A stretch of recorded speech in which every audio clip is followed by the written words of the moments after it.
خود آپ تحدیث نعمت کے طور پر فرماتے ہیں میں تو چاہتا تھا کہ میں مخلوق کا چہرہ نہ دیکھوں، مخلوق مجھے نہ دیکھے، میں اللہ کی یاد میں ایسا مستغرق رہوں کوئی مجھے نہ دیکھے، کوئی مجھے نہ جانے کہ میں کون ہوں، اور میں کسی مخلوق کو جاننا نہیں چاہتا تھا، دیکھنا نہیں چاہتا تھا، مگر میرے رب کی مرضی تھی کہ میں مخلوق کی ہدایت کروں، اسی لیے آیا ہوں۔ اور اللہ پاک نے میری ایسی رہنمائی فرمائی، ایسی حمایت فرمائی کہ عیسائی بغداد آتے تھے، یہودی بغداد آتے تھے،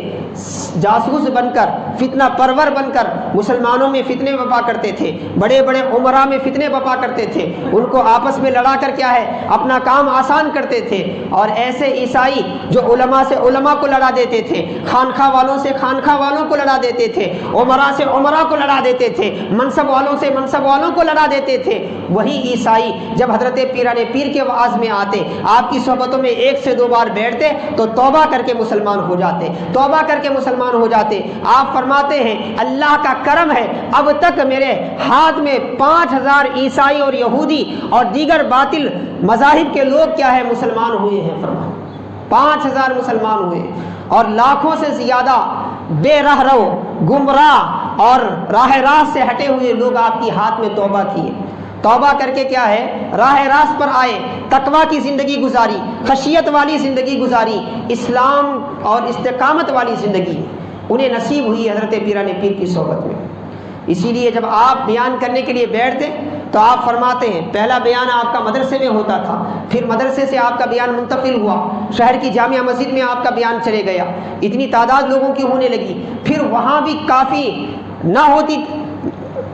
جگہ ناکافی ہونے کی وجہ سے آپ کا بیان ہے نا اس کے بعد ہر ہفتے پہلے 1 بار پھر 2 مرتبہ ہے نا عیدگاہ میں رکھا جاتا تھا۔ اس زمانے میں بغداد کے عیدگاہ میں، بغداد کے عیدگاہ میں صرف آپ کے بیان کو لکھنے والوں میں 500 افراد منشی ہوتے تھے، کاتب ہوتے تھے، رائٹر ہوتے تھے جو آپ کا بیان لکھتے تھے۔ تو حاضرین محترم السادہ گرامی، آپ خود سوچیں ایک ایسے وقت میں جب انسان اسلام سے بیزار ہو چکا تھا، دین سے بیزار ہو چکا تھا، ایک ایسا مقام جہاں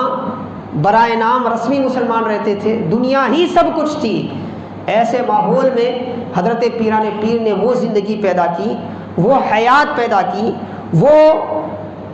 نگاہوں کو اس طرح سے کیا ہے دنیا سے آخرت کی طرف بدلا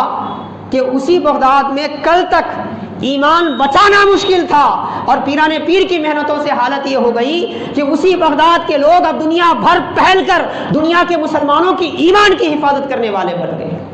ایمان کی حفاظت کرنے والے بن گئے۔ تو یہ بہت بڑا اللہ کا کرم حضرت پیران پیر کے وسیلے سے ہم تک پہنچا کہ اللہ پاک نے اس ولی کامل کے ذریعے بے انتہا کام لیا ہے۔